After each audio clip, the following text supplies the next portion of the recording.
개발자가 가져야 할 자질로는 문제 분석하는 거 좋아하고 끊임없이 배울 수 있어야 하고 논리적이고 새로운 트렌드를 잘 따라가야 하고 엉덩이가 무거워서 오래 앉아 있어야 하고 등 정말 많지만 제일 중요한 것은 바로 리소스풀함이 아닐까 합니다. 대부분의 사람들은 그들에게 목표를 이룰 만한 충분한 리소스가 없기 때문에 목표를 이루지 못한다고 생각해요. 어떻게 하는지 잘 몰라서 주변에 물어볼 멘토가 없어서 시간적 물리적 자원이 없어서 인맥이 없어서 돈이 없어서 흙수저로 태어나서 이런 리소스가 없다는 사실이 큰 장애물이 되어서 시작도 못하는 사람들이 많습니다. 사실 이런 분들은 리소스가 없어서 그런 게 아니라 리소스풀함이 없기 때문이에요. 리소스는 내가 지금 가지고 있는 게 아니라 리소스는 우리가 찾아 나서서 가지고 오거나 만들어 나가는 거예요. 일하면서 정말 많은 동료들 그리고 신입분들을 만났어요. 동일한 환경이지만 어떤 사람들은 여전히 그대로 있고 어떤 사람들은 다른 사람에 비해서 정말 빠르게 성장해 나왔죠. 똑같은 환경에서 교육하고 공부해도 한 명은 느리고 한 명은 빠르고 이분들의 공통적인 특징이 바로 리소스풀함입니다. 여러분들 개발 커리어뿐만 아니라 개인적인 인생에서 원하는 걸 이루게 해줄 마법 같은 자질, 리소스풀니스. 이게 무엇인지 어떻게 매일매일 활용할 수 있는지 그리고 제가 적용한 사례에 대해서 얘기를 해보도록 하겠습니다. 어떻게 보면 드림코딩 채널에서 얘기한 모든 자기개발 영상의 근본적인 내용은 바로 이거니까 꼭 주의 깊게 들어보시면 좋을 것 같습니다. The value of resourcefulness and self-reliance. How do you apply that to the work that you do on a daily basis? 제가 회사에서도 일상생활에서도 당신 정말 리소스풀하다라는 피드백을 많이 받았는데 이게 도대체 무슨 뜻이지? 라고 궁금해서 찾아봤어요. 한국 단어로는 지략 있는, 기략 있는 이란 뜻인데 잘 와닿지 않아서 영어 사전으로 좀 보시면요. 어려움을 극복하기 위해서 빠르고 현명한 방법을 찾는 능력이다 라고 되어 있습니다. 취업이나 이직할 때 많이 쓰이는 링크드인에서 정의한 걸 보시면 어려운 환경 속에서 유용하고 독창적인 솔루션을 만들어낼 수 있는 능력이다. 여기서 useful, 유용하다는 것은 내 솔루션이 동작을 잘 할 뿐만 아니라 실용적이어야 한다는 거고요. 이 유니크하다는 것은 솔루션이 흥미롭고 아무도 예상하지 못했던 정말 현명한 방법이다 라고 되어 있습니다. 거창한 설명이긴 한데 뒤에서 제가 정의한 버전도 알려드릴 거예요. 그리고 이 리소스풀함의 자질에서 빼놓을 수 없는 것이 바로 self-reliance인데요. 자기의존, 독립, 독행입니다. 그러니까 타인을 의지하지 않고요. 오로지 나의 힘과 나만의 리소스에 의존해서 문제를 해결해 나가는 걸 말해요. Well, I think there are a lot of entrepreneurs and people pursuing dreams and passions in this God. The whole point of moving things forward is you run into problems. You run into failures, things don't work, you have to back up and try again. Each one of those times when you have a setback and you back up and you try again, you're using resourcefulness, you're using self-reliance, you're trying to invent your way out of a box. 자, 리소스풀하다가 뭔지 조금은 와닿으실 거라고 생각을 하는데요. 이제 정말 제가 정의하는 리소스풀하다는 뜻을 얘기해 보도록 할게요. 내가 원하는 걸 이루기 위해 또는 해결하기 위해 최고의 리소스를 찾아서 능동적으로 수행한다 입니다. 여기서 제일 중요한 게 원하는 것인데요. 이 원하는 게 명확하고 구체적이어야 합니다. 개발자가 되고 싶다? 이직하고 싶다? 또는 내가 무엇을 구현하거나 버그를 수정할 때도 내가 정확하게 뭘 하는지, 뭘 원하는지를 명확하게 정해야 되거든요. 기술 회의를 할 때도 마찬가지고요. 재테크나 은퇴를 생각할 때도 마찬가지. 어학연수를 가고 싶다, 투자를 하고 싶다 이런 모든 것들은 이 원하는 것이 명확하고 구체적이어야 합니다. 단순히 개발자가 되고 싶다, 이직하고 싶다보다는 어떤 분야에 어떤 개발자가 되고 싶은지, 어떤 회사에 가고 싶은지, 어떤 회사에서 어떤 부서에서 어떤 업무를 하고 싶은지 구체적으로 좁혀나가서 내가 원하는 걸 더 뚜렷하게 만들면 만들수록 이걸 해결하기 위한 방법을 쉽게 찾을 수 있거든요. 하루하루 바쁜 일정을 살아가다 보면 그리고 업무에 계속 치이다 보면 집에 와서 유튜브나 영화 등 수동적으로 영상들을 보기만 하면 실제로 내가 생각하는 시간은 얼마 없어요. 많은 현대인들이 정신적인 게으름에 빠져 있다고 하는데 이때 일주일에 한 번이라도 그냥 노트와 펜을 들고 내가 정말 원하는 게 뭔지 생각해 보는 게 중요해요. 문제를 급하게 해결하려고 점프하기 전에 이 문제가 뭔지, 정말 심각한 문제인지 이런 것들을 파악하는 게 중요하잖아요. 내가 원하는 게 뭔지, 내가 이루고 싶은 게 뭔지, 지금 이 상황에서 나는 무엇을 원하는지, 내가 무엇을 할 수 있는지, 정말 일하는 것뿐만 아니라 개인적인 라이프에서도 이것들을 다 적용해보면 좋을 것 같아요. 그래서 내가 컨트롤할 수 없는 상황과 내가 컨트롤할 수 있는 일들을 분리하고 내가 컨트롤할 수 있는 그 영역에서 내가 진정으로 원하는 걸 구체적으로 정해보는 거예요. 상황이 나를 정의하기 전에 내가 먼저 나서서 나를 정의해야 합니다. 동의하시나요? 앞에서 내가 원하는 것을 명확하고 구체적으로 정의를 했다면 이제 그걸 이루기 위해서 또는 문제를 해결하기 위해서 최고의 리소스를 찾아야 합니다. 이때 틀에 박힌 프레임에서 벗어나서 박스에서 벗어나서 조금 더 창의적으로 솔루션을 찾는 게 중요해요. 무조건 열심히 하는 게 능사는 아니에요. 우리가 원하는 목표는 구체적인데 어떻게 이룰지 생각을 하지 않고 무작정 열심히만 달리면 반대 방향으로 가거나 빙빙 둘러서 갈 수 있거든요. 그래서 내가 원하는 걸 찾았다면 이걸 어떻게 이룰 수 있을지 조금 더 창의적으로 생각해 보는 게 좋아요. 그래서 내가 원하는 걸 명확하게 정의했다면 내가 많은 일들을 하지 않고 이걸 쉽게 이룰 수 있는 방법은 없는지, 어떻게 조금 더 효율적으로 이룰 수 있는지 끊임없이 생각해 보는 거예요. 치열하게 열심히 생각하다 보면 정말 손쉽게 이렇게 하면 이것도 해결하고 저것도 자동으로 해결이 되겠군 하는 이런 솔루션을 찾기도 하거든요.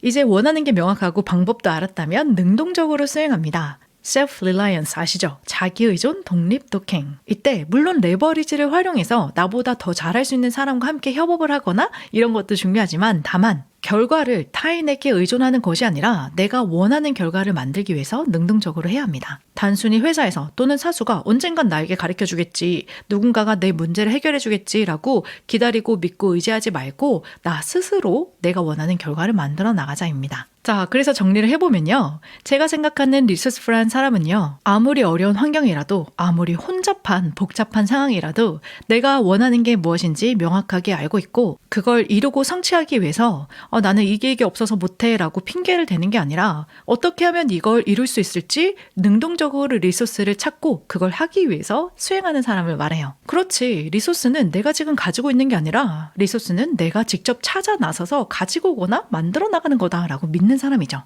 이런 사람들은요, 나에게는 모든 문제를 해결할 힘이 있다. 이 세상에는 내게 필요한 모든 리소스가 존재한다. 다만 내가 아직 찾지 못했을 뿐이다. 해결 불가능한 문제는 이 세상에 없다라고 강하게 믿습니다. 특히 제가 정말 까다로운 문제나 버그를 만났을 때 이 세상에 해결 불가능한 버그는 없다. 모든 버그는 수정, 해결, 개선, 박멸이 가능하다라고 믿으면서 개발을 하다 보면 덜 좌절하면서 재밌게 해나갈 수 있는 것 같아요.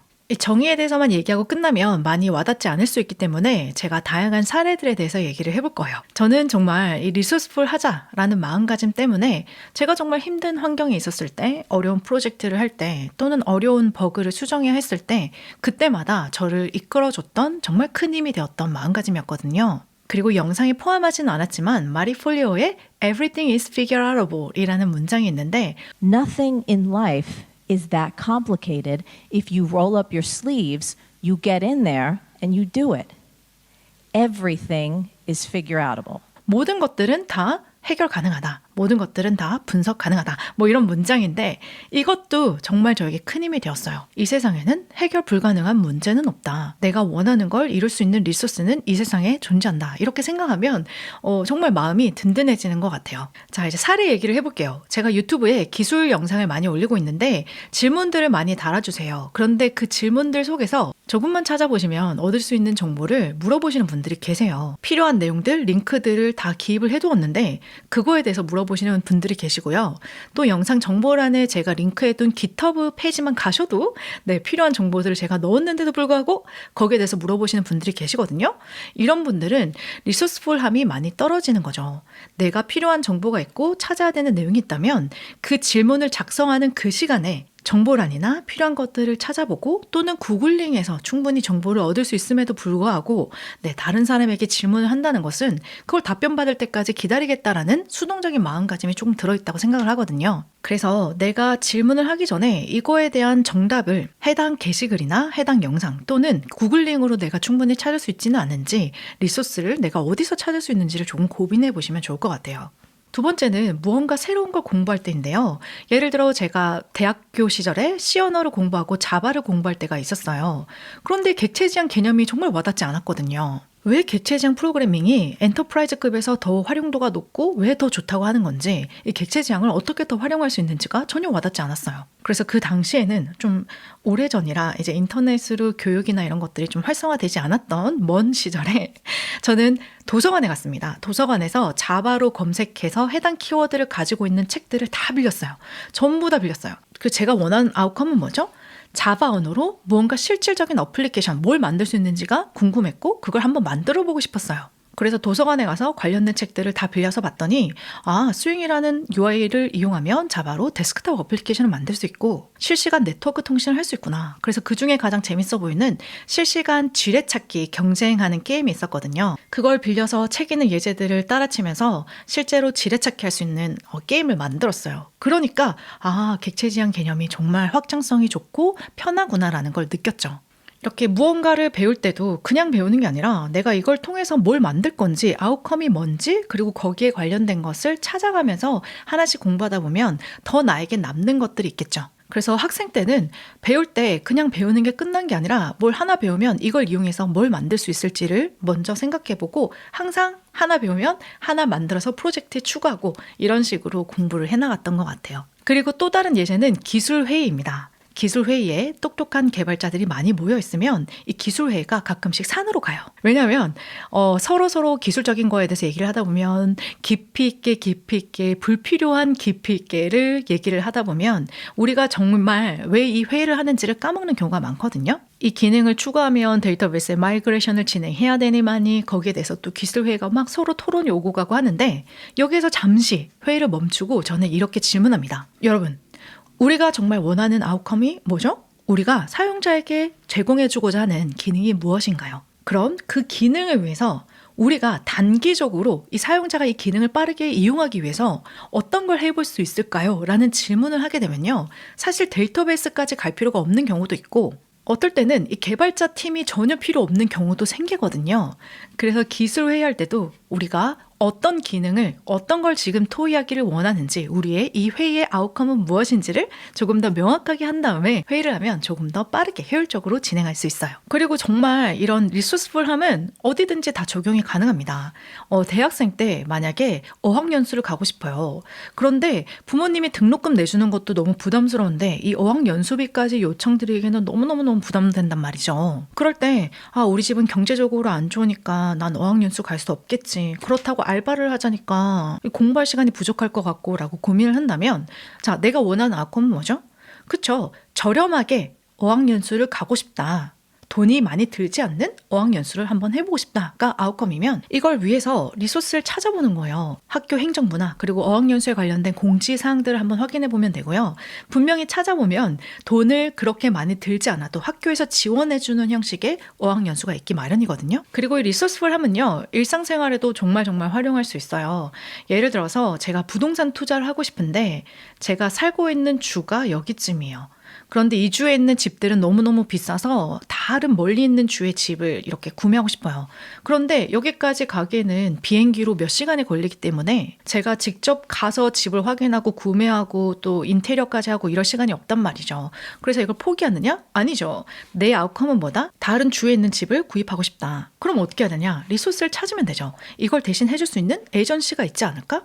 에이전트를 통해서 내가 집을 구매하고 인테리어까지 할 수 있을까? 라고 찾아보면 됩니다. 그리고 제 생각에는 요즘 세상에는 이 리소스 찾기가 더 정말 쉬워진 것 같아요. 내가 흙수저든 금수저든 우리 모두에게 공평하게 주어진 것이 바로 인터넷이기 때문이죠. 그리고 신입으로 입사를 했을 때 그냥 선배가 나에게 가르쳐주길 기다리는 것이 아니라 신입 개발자로서 회사에 들어갔을 때 어떻게 하면 빠르게 적응할 수 있는지에 대해서는 제가 영상으로 따로 언급을 해두었기 때문에 관심 있으시면 한번 보시면 좋을 것 같고요. 와, 예제가 정말 많습니다. 그리고 각각 기술적인 내용들이 들어간 것들은 따로 정리를 해서 영상으로 만들어 보고 싶은데 여러분들이 원하시는 주제나 토픽이 있으시면 아래 코멘트로 알려주시면 제가 하나하나씩 정리해서 어떻게 이 리소스풀을 활용할 수 있는지 하나하나씩 기술적으로 알려드리도록 할게요. 여러분들이 생각하시는 개발자들의 중요한 자질은 또 어떤 것들이 있나요? 그 중에 가장 중요한 것이 바로 리소스풀함이 아닐까 하는데요. 어디서 정보를 찾을 수 있는지, 회사에 입사했을 때도 새로운 프로젝트를 진행할 때도 모든 것은 해결 가능하다는 마음가짐으로 여러분, don't forget to code your dream. Bye!